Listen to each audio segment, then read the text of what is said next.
वैभवडी तालुक्यात होणाऱ्या जिल्हा परिषद पंचायत समितीच्या निवडणुकीची तयारी ही पूर्ण झालेली आहे प्रशासनाकडून। आणि आज आपण पाहिलं तर वैभवडी तालुक्यातल्या 58 मतदान केंद्रांवरती मतदान साहित्य, मतपेट्या आणि कर्मचारी हे सकाळी रवाना झालेले आहेत आणि उद्या सकाळी प्रत्यक्षात 7:30 वाजता मतमोजणीला प्रारंभ होणार आहे। तत्पूर्वी आपण या वैभवडी तालुक्यातल्या निवडणुकीचा आढावा घेऊया।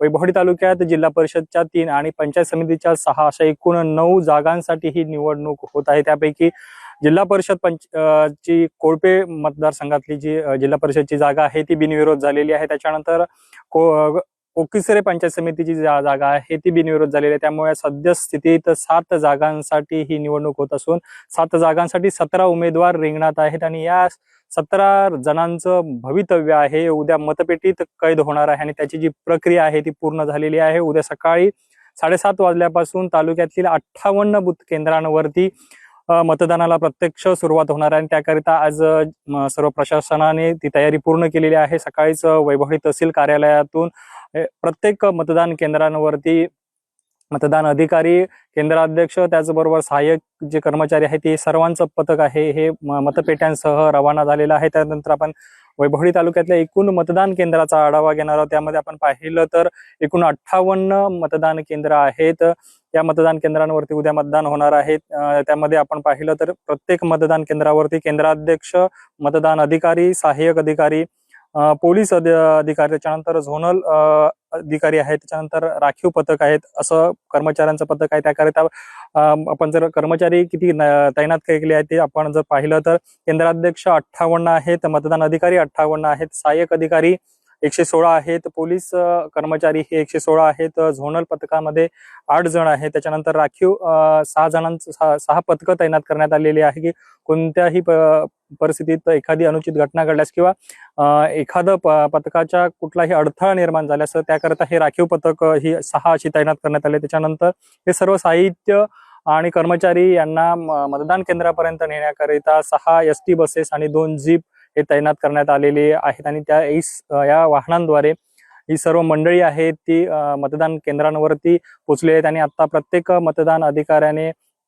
प्रत्येक मतदान केंद्राचा ताबा घेऊन त्या ठिकाणी मतदान साहित्य तसेच सर्व कर्मचारी अधिकारी हे त्या ठिकाणी पोहोचलेले आहेत आणि उद्या सकाळी प्रत्यक्षात मतदानाला या सुरुवात होणार आहे। आता तरी जर आपण वैभवडी तालुक्याच्या संपूर्ण निवडणुकीचा जर आढावा घेतला तर आपण 28 तारीख नंतर प्रत्यक्ष प्रचाराला सुरुवात झालेली होती आणि अगदी पाहिलं तर भाजपा विरुद्ध ठाकरे शिवसेना अशीच खरी तर लढत होत आहे। भाजपचे 7 उमेदवार, ठाकरे शिवसेनेचे 7 उमेदवार, मनसे 1, राष्ट्रीय काँग्रेस 1 आणि अपक्ष 1 असे एकूण 17 उमेदवार आहेत ते निवडणुकीच्या रिंगणात आहेत। याची जर आपण या निवडणुकीचा जर सर्व आढावा घेतला तर निवडणुकीच्या प्रचारामध्ये भाजप आणि ठाकरे शिवसेने यांच्यातच एकमेकांमध्ये अगदी आरोप प्रत्यारोप देखील रंगले होते। विविध सत्ताधारी पक्षाकडून विकासाच्या मुद्द्यावरती निवडणूक लढवली जात असताना ठाकरे शिवसेने कुठून तरी एक भावनिक आव्हान हे आहे मतदारांना केलेलं होतं। हे भावनिक आव्हान कितपर्यंत मतपेटीत रूपांतर त्याचं होणार आहे हे येणाऱ्या 9 तारीखला समजणार आहे। अशी ही वैभवडी तालुक्यातली ही निवडणूक म्हणजे निवडणुकीचे प्रचार आहे तो अगदी रंगतदार झालेला जात होता।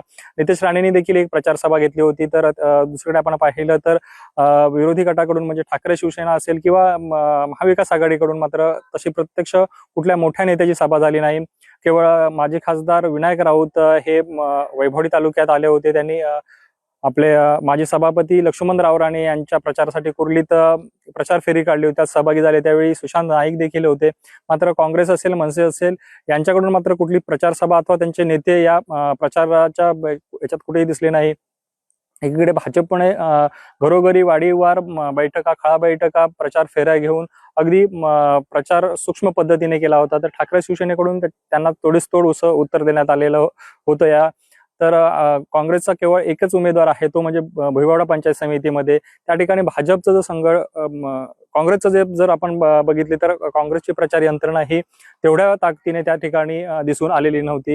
हे सर्व जो आपण बघितलं ही प्रचार यंत्रणा ही राजकीय पक्षांकडून राबवण्यात आलेली आहे। त्यानंतर आपण बघितलं तर या वैभवडी तालुक्यातल्या ज्या आता 7 जागा आहेत त्या 7 जागांच्या ज्या आपण जर लढती पाहिल्या तर सर्वच ठिकाणी अगदी अटीतटीची लढत होत आहे। भुईवाड्यामध्ये पाहिली तर चौरंगी लढत होते, मात्र या चौरंगी लढतीच्या खूप नाट्यमय घडामोडी घडलेल्या आहेत. कोळपे जिल्हा परिषदची जागा बिनविरोध झाल्याच्या नंतर त्या ठिकाणी असलेले ठाकरे शिवसेनेचे अपक्ष उमेदवार जितेंद्र तळेकर यांनी उमेदवारी अर्ज माघार घेतला आणि त्या पंचायत समितीसाठी त्यांनी आपला उमेदवारी अर्ज कायम ठेवल्याच्या नंतर ऐनवेळी ठाकरे शिवसेनेने अपक्ष उमेदवार असलेले वसंत मोरे यांचा पाठिंबा काढून जितेंद्र तळेकर यांना अधिकृत उमेदवार म्हणून घोषित केले. त्याच्यानंतर तिथला जे अपक्ष उमेदवार वसंत मोरे होते त्यांनी आपला पाठिंबा हा भाजपचे उमेदवार देवानंद पालांडे यांना दिला. त्यामुळे इथली जी रंगत आहे ती अगदी भाजपा विरुद्ध ठाकरे शिवसेना अशी होणार आहे. जितेंद्र तळेकर आहेत तर भाजपाकडून देवानंद पालांडे आहेत, काँग्रेसकडून या ठिकाणी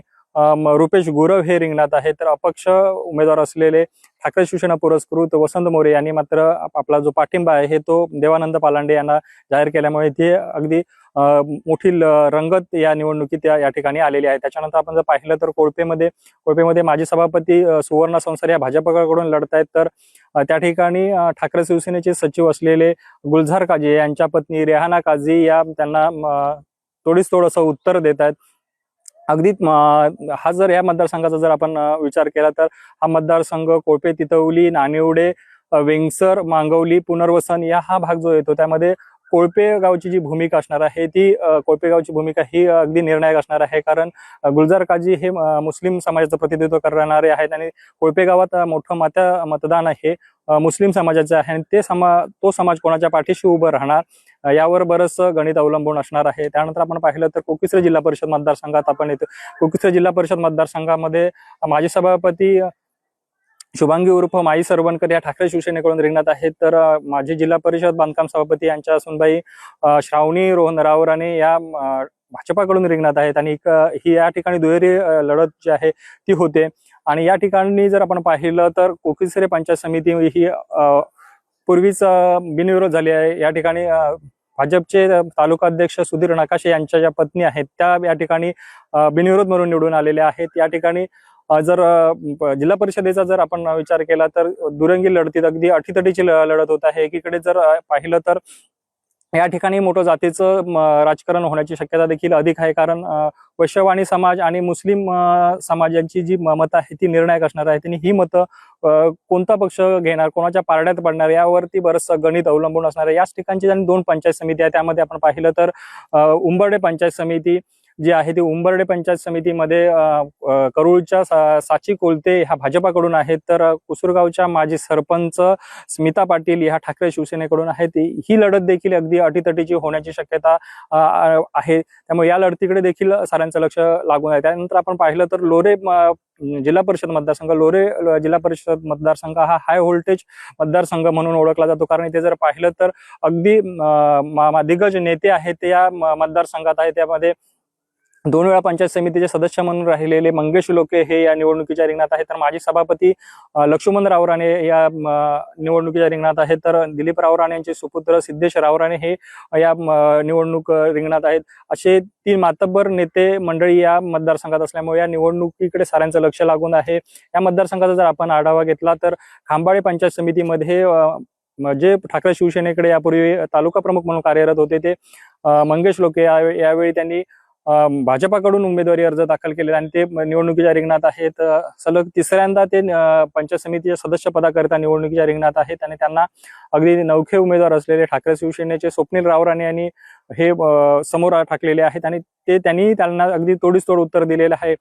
गेली 2 टर्म केलेली कामं या विचारावरती, या विकासाच्या कामांवरती लोके हे मतदारसंघात प्रचार करत होते, तर अगदी नवखा असलेले स्वप्नील रावराणे यांनी मात्र या भागात रखडलेला जो विकास आहे ते विकासाचे मुद्दे घेऊन लोकांपर्यंत गेले. ते लोकांना किती भावतात आणि लोक किती त्यांच्या पाठीशी उभं राहणार हे मात्र अगदी 9 तारीखला समजणार आहे. त्यानंतर आपण पाहिलं तर अगदी रंगतदार जी निवडणूक म्हटली जाते ती अगदी लोरे पंचायत समितीमध्ये अगदी तिरंगी लढत होते. या लढतीकडे सर्व तालुक्याचं लक्ष आहे, कारण वैभववाडीच्या तालुक्यातले दिग्गज नेते जे म्हणून ओळखले जातात दिलीप रावराणे त्यांचे सुपुत्र भाजपाकडून रिंगणात आहेत आणि त्यांच्या विरोधात माजी सभापती लक्ष्मण रावराणे हे ठाकरे शिवसेनेकडून रिंगणात आहेत आणि या दोघांच्या अगदी अटीतटीची ह्या ठिकाणी लढत होत आहेत. माजी सभापती लक्ष्मण रावराणे हे सभापती पदाच्या कार्यकाळात केलेली जी कामं आहेत त्या जोरावरती ते जात आहेत. त्याचबरोबर भावनिक मुद्दे देखील त्यांनी घेतलेले आहेत, तर